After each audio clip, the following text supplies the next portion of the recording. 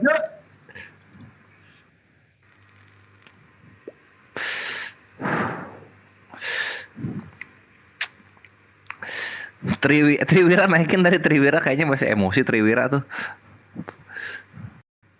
Mana Triwira? Tapi pental dia. Pental atau dia Sebenarnya itu saya itu sebenarnya dulu kerjanya bagus loh ya. Saya bisa beli apa saja, insya Allah bisa. Tapi karena waktu itu saya dengar suaranya Derion tuh mengatakan Banyuma anjing, Pak Desugi anjing, Ustadz Tata anjing, apa segala macam itu. Al-Quran itu ayat tai itu loh. Saya tinggalkan pekerjaan saya semua. Saya cari ini orang, alhamdulillah saya bisa masuk di room apa itu ya, WA. Sampai ada sekarang di sini. Saya cari ini orang sampai sekarang. Gitu. Benar, serius. Saya dulu netizen baik-baik, mendengarkan Banyuma, asik. Ini orang siapa sih? Sombong banget gitu loh. Ustadz Tata diomel-omelin kayak anak kecil. Banyuma dibilangin apa segala macam. Banyuma oke lah nggak marah. Kami netizen coba marah. Ya izinkan saya kalau ketemu dia saya habisin dia nggak apa-apa. Resikonya adalah ya kriminal nggak apa-apa. Saya masuk penjara.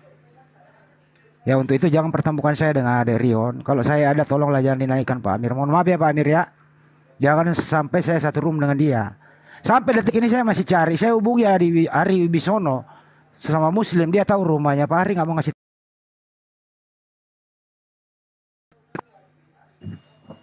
Dia daerah Jatiwaringin dan sekitarnya Bekasi di sana. Jangan sampai deh. Tapi kalau insya Allah Tuhan atau Allah Subhanahu Wa Taala mempertemukan saya, entah apa yang terjadi. Ya apalagi satu room janganlah. Saya nggak akan kasih ampun dia. Berapa sih? Berapa tahun sih di dalam? Kalau bunuh Aderion berapa sih? Dia udah tobat bang. Nggak ada tobatnya itu, sengengecan gitu aja Pak. Oh, sudah bertobat dia ndak. Sejak itu dia ndak pernah lagi hujat. Malah kita lihat sekarang itu dia meniru-niru bahwa mereka juga sholat, mereka juga wudhu, kayak gitu-gitulah. Assalamualaikum bang. Waalaikumsalam. Halo, assalamualaikum juga, Bang Samuel. Saya dulu keluar dari JCC karena dia lah. Ada muslim yang membela dia. Saya yang keluar JCC silakan bela dia. Mau siapa tuh yang bela? Masuk dong suaranya Bang Handi.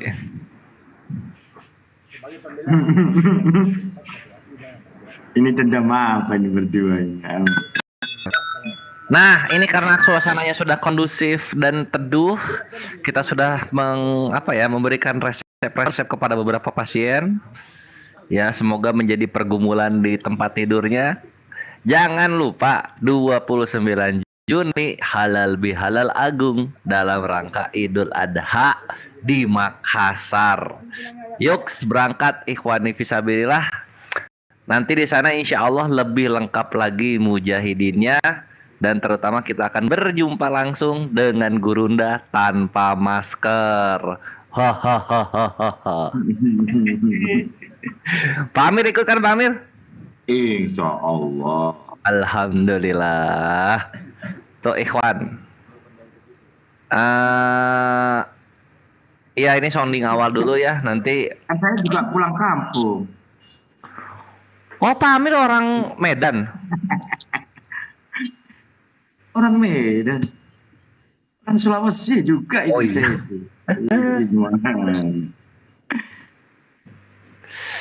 Itu ya Ikhwan, baik yang di Gurunda Juma di mana? Di Transfer dan di Bang Handi dan juga di channel-channel YouTube yang terafiliasi bersama yang di TikTok, majelis TikToknya Pak Abdul Amirli. Langsung siapkan Ikhwan, 2 bulan nabung tuh sempet. Dari Jawa ke Makassar itu murah loh, 1 jutaan kalau pesawat. Kalau yang lebih murah lagi, insya Allah kapal laut itu 300.000. Penginapan insya Allah 250.000 lah, 300. Nah, siapkan 550.000, kita berangkatnya berjamaah. Gitu Ivan. Perjalanan 1 jam 3 hari. 1 jam 3 hari. 1 hari 3 jam. 1 hari 3 jam. Gas ya. Makassar. Kita berjumpa di sana. Banjarmasin, coba aku cek yang Banjarmasin.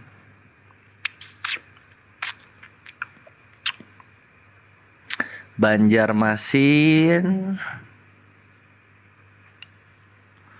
Banjarmasin nggak ada pelabuhan.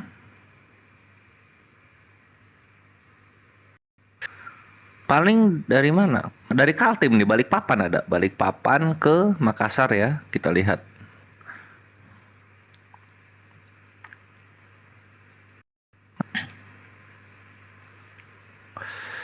Kalau begitu sih. Balah naik pesawat mah nanti lagi lah. Assalamualaikum warahmatullahi wabarakatuh. Waalaikumsalam warahmatullahi wabarakatuh. Wih deh, ada Bang Jum. Sehat Bang Jum? Neo. Dites lagi nih, dites. Coba, ini dites. Tes dia. Tes kewarasan dulu anak ini. Anak hilang. Nggak, tadi ngomongin siapa tadi? Ngomongin siapa? Bang Andi. Biasa, Batman Joker, Bang Handi Aderion. Dia itu pakai softtek. Pengecut dia itu. Kalau toh memang dia itu berani, ya ketemu aja sama dewa, nggak apa-apa. Mau di mana gitu kan.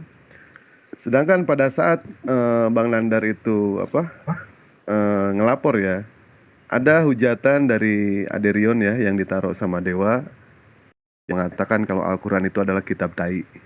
Masih ada sampai sekarang di screenshot sama dewa. Ya. Dia harus bertanggung jawab itu. Dan ini Iwan Villa ya, Bang Juma kemarin sudah mengatakan si papa jahat nih, si papa jahat jangan sampai dinaikkan ke komal-komal muslim. Ya, Bang Juma sendiri yang mengatakan seperti itu. Jadi jangan pernah dinaikin dia. Soalnya nggak ada faedahnya. Iya, karena papa jahat itu ternyata ini Ikhwan, dia dapat makan dari Kristen kalau berani ngerusuhin seimannya sendiri.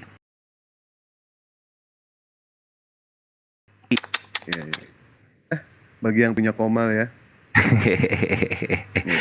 Ada Bang Juma tau di sini. Ya Allah, Bang Juma. Sehat Bang Juma? Sehat Paman.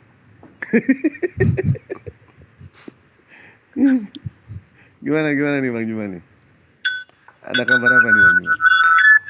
Oh, Iwan Villa minta di follow ya akun Dewa yang ini ya. Yang bagi yang belum follow silakan di follow. Terus gimana Bang Handi? Niatnya gimana sekarang? Apa mau cari dia atau gimana?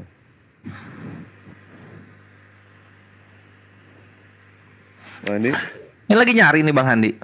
Langsung gercep. Iya, kenapa ya? Mau dicari dia atau gimana? Mau dicari atau gimana? Cari kalau bisa ketemu. Unjukin, malam ini gue datangin kalau ketemu. Gue acak-acak rumahnya, serius. Ayolah, kalau misalkan mau mah. Ya tapi nggak bisa tahu rumahnya di mana.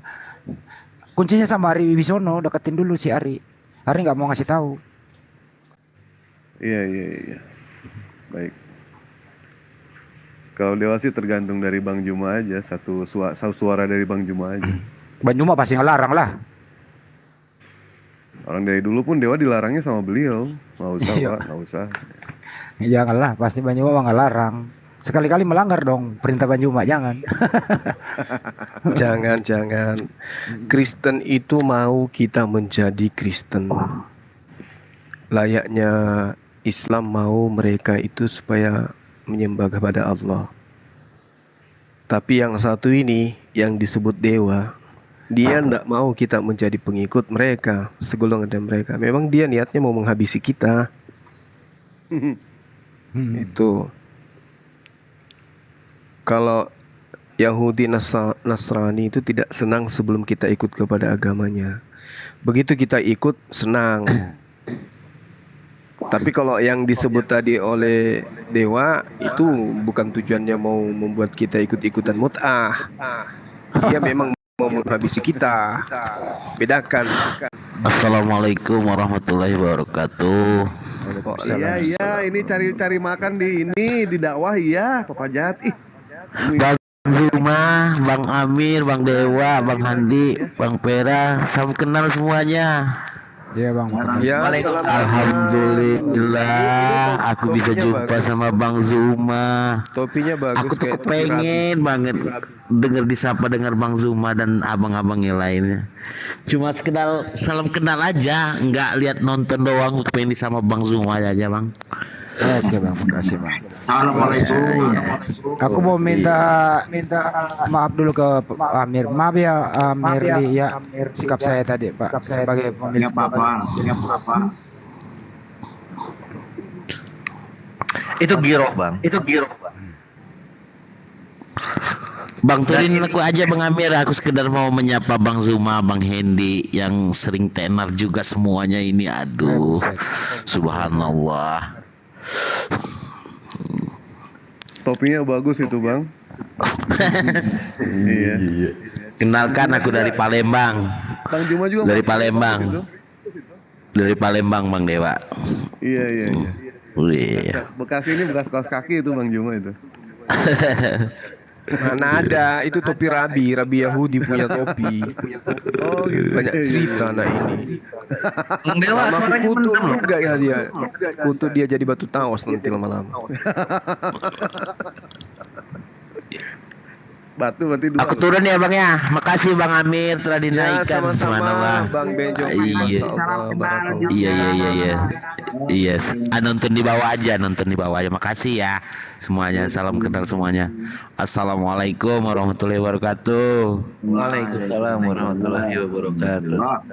Ya, saatnya ngobrol-ngobrol bersama Bang Juma. Silakan Pak Amir dinaikin. Ada yang mau ngobrol sama Bang Juma mungkin ya. Siapa yang mau ngobrol sama Bang Juma? Silakan. Mungkin Papa Jahat mau ngobrol kali sama Bang Juma, Bang? Mau, Bang?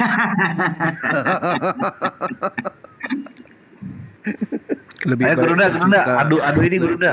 Adu ceng-cengan Guruda. Lebih baik sejuta Kristen saya hadapi daripada satu makhluk aneh kayak gitu.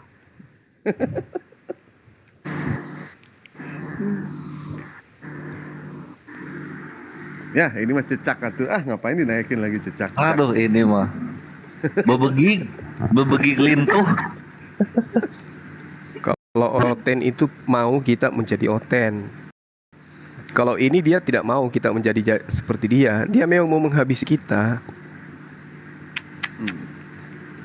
Memang sudah kayak gitu tujuannya. Tujuan mereka ini.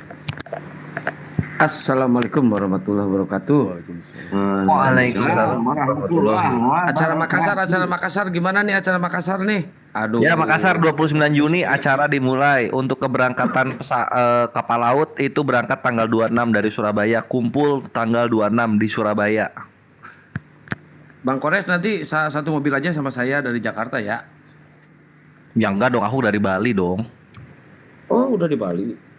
Enggak mas, itu kan Juni. Udah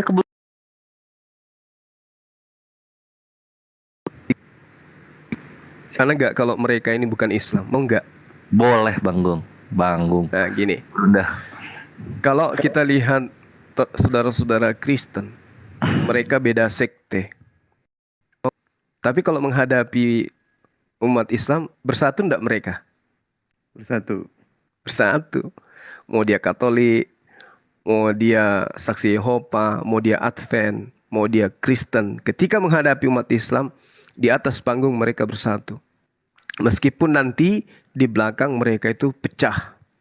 Ya kan? Pecah kongsi. Nah, coba kita lihat ini yang saat ini. Sudah jelas-jelas otennya menghujat Allah, menghujat Rasulullah, menghujat Al-Quran. Dia berdiri di mana? Ketika umat Islam itu datang kemudian menafikan, menjelaskan apa yang mereka orang-orang oten ini hujatkan terhadap Allah. Mereka tiba-tiba berdiri di mana mereka? Berdiri di oten. Apakah itu menandakan bahwa dia seorang Islam? Tidak. Orang Islam itu, kalau dia benar-benar umat Rasulullah, sejahat-jahatnya dia, tidak pernah sholat sekalipun, ya tidak bisa ngaji sekalipun. Ketika Islam itu dihujat, agamanya dihujat, Allah dihujat, nabinya dihujat, maka orang-orang inilah yang paling depan mati. Benar nggak? Betul. Orang seperti inilah yang kemudian paling duluan kemudian hunus pedang untuk agamanya. Betul nggak? Betul. Betul. Betul banget Gurunda. Nah ini sudah dilihat nyata-nyata di Islam dihujat. Sudah banyak di antara mereka yang masuk dalam penjara. Kita berjuang kemudian untuk mengembalikan marwah Islam itu dan kalimat tauhid. Tapi begitu dia muncul, dia berkongkol dengan para penghujat. Begitu kayak Islam kayak itu. Itu jelas, itu udah pasti bukan Islam. Itu bukan Islam. Itu bukan Islam. Jadi kelompok mereka ini muncul karena unsur politik saja. Sakit hati yang berkepanjangan terhadap agama Islam. Nah, mereka mengatasnamakan Islam. Kalau kita melihat secara jujur, di tubuh Yahudi muncul sekte. Sekte itu disebut Nasrani atau disebut sebagai Nasorian di dalam kubu Yahudi. Di dalam Kisah Para Rasul 24 nomor 5. Paulus inilah kemudian adalah penyakit sampar yang telah menyesatkan banyak orang Yahudi di dunia beradab. Dan dia berasal dari sekte Nasrani. Nah, sekte Nasrani ini apakah kemudian diakui di Yahudi? Tidak. Sama mereka ini, Syiah ini. Sama. Mereka tidak diakui di Islam karena memang bukan Islam. Gitu.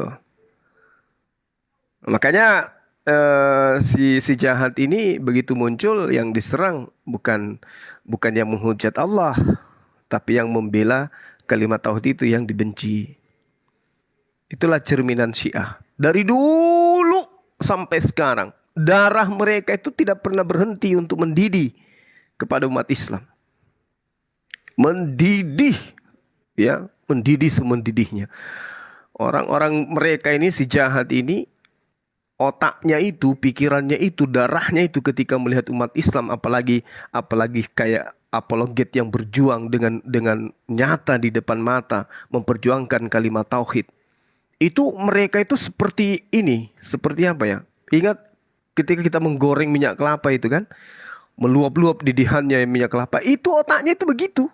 Dia itu dalam otaknya pingin menguliti kita. Mereka ingin makan kita gitu, makan mentah tanpa dimasak. Itulah jiwanya si jahat itu. Tanya aja dia. Jadi segala macam upaya akan dilakukan untuk menghujat, menista, merendahkan kemudian. Dia pingin kali kemudian itu menghabisi Bang Zuma. Menghilangkan Bang Zuma di dunia ini. Pingin sekali. Tapi apalah daya, dia tidak punya kekuatan. Pingin sekali. Coba tanya yang kenal sama si papa jahat ini. Tanya dalam hatinya, benar enggak kamu pingin membunuh si Zuma? Pasti dia bilang iya. Andaikan bisa hari ini juga aku bunuh si Zuma. Saking bencinya terhadap orang-orang yang menyuarakan tauhid. Yang menyuarakan tentang Islam. Itulah dia. Bukti bahwa dia ini iblis, ya, bukan manusia. Cuman jasadnya yang manusia, tapi jiwanya jiwa iblis. Gitu. Kalau disuruh memilih antara dua kelompok ini yang mana yang mau diperangi secara nyata, saya katakan lebih memilih memerangi orang-orang ini, kelompok ini. Karena kelompok ini seperti serigala yang haus darah. Kalau Kristen jelas mereka tidak abu-abu. Dan mereka tidak kemudian ingin memerangi kita secara langsung. Dia hanya ingin kita itu ikut kepada agamanya. Dengan menyalahkan segala macam lakukan. Tapi tujuannya mau kita itu ikut ke agamanya. Kalau ini tidak. Bukan agar kita itu ikut juga mut'ah. Bukan. Memang mereka mau menghabisi. Bukan. Sebenci-bencinya kita misalnya kepada Aderion misalnya. Sebenci-bencinya kita. Tapi ketika kemudian dia dapat hidayah. Dia bertaubat. Kemudian dia menjadi Islam. Menjadi Muslim yang taat. Maka itu bisa terjadi sebenci-bencinya. Tapi kalau ini memang enggak. Memang dia mau menghabisi kita. mau menguliti kita. Sama dengan PKI mereka ini. Seperti itu teman-teman. Jadi tidak ada hasil yang didapatkan ketika kita berdebat dengan orang-orang ini. Nggak ada hasilnya sama sekali, nggak ada. Dia ingin menjadi Islam, nggak mungkin. Nggak mungkin. Lalu kita ingin menjadi pengikut mereka juga nggak mungkin. Jadi untuk apa? Kalau di Kristen ada peluang, mereka ikut di kita. Ada peluang. Ketika akal mereka berfungsi, bisa menjadi pengikut kita. Tapi kalau mereka ini nggak ada, memang tujuannya mau menghabiskan kita, mau membuat Islam itu punah, mau menghancurkan Mekah. Itu tujuan mereka. Seperti itu teman-teman. Jadi wajarlah kalau namanya jahat, karena memang jahat. Wakil iblis. Demikian teman-teman, silakan diambil alih. Ya, Pak Amir, naikin Oten ya, biar seru nih. Saya turun dulu. Dewa aja yang turun nggak apa-apa. Pak Nggak, Amir, saya aja, Bang Bang Juma, Dewa. Saya jalan-jalan makasih dulu. banyak udah di follow ya. Tetapi orang-orang seperti ini memang harus ada. Memang harus ada itu kan. Ini bagian daripada ujian. Karena ini pun bagian daripada nubuatan. Ketika Rasulullah berdoa kepada Allah, tiga hal yang Rasulullah berdoa, 2 dikabulkan, 1 tidak dikabulkan. Apa yang tidak dikabulkan? Ketika Rasulullah berdoa, beliau ingin supaya umatnya tidak terpecah belah. Dan ternyata itu tidak Allah kabulkan. Dan ini bukti nyata bahwa Islam terpecah. Kita kalau misalkan berdiskusi sama orang Kristen, mereka benci sama Nabi Muhammad, itu wajar. Mereka tidak percaya. Tetapi ada orang yang benci sama Islam, sementara mereka sendiri Islam. Nah inilah yang bahaya ya. Lebih bahaya daripada bahaya. Bahaya ini. Bukan bahaya lagi bang. Bahaya. Lebih bahaya daripada bahaya itu. Tapi kalau mau ngadepin, kalau mau menghujat, coba depan saya lah. Sekali-kali pengen tahu gitu kan. Punya nyali nggak sih kalau menghujat depan seorang Mahadewa langsung? Pengen bukti aja.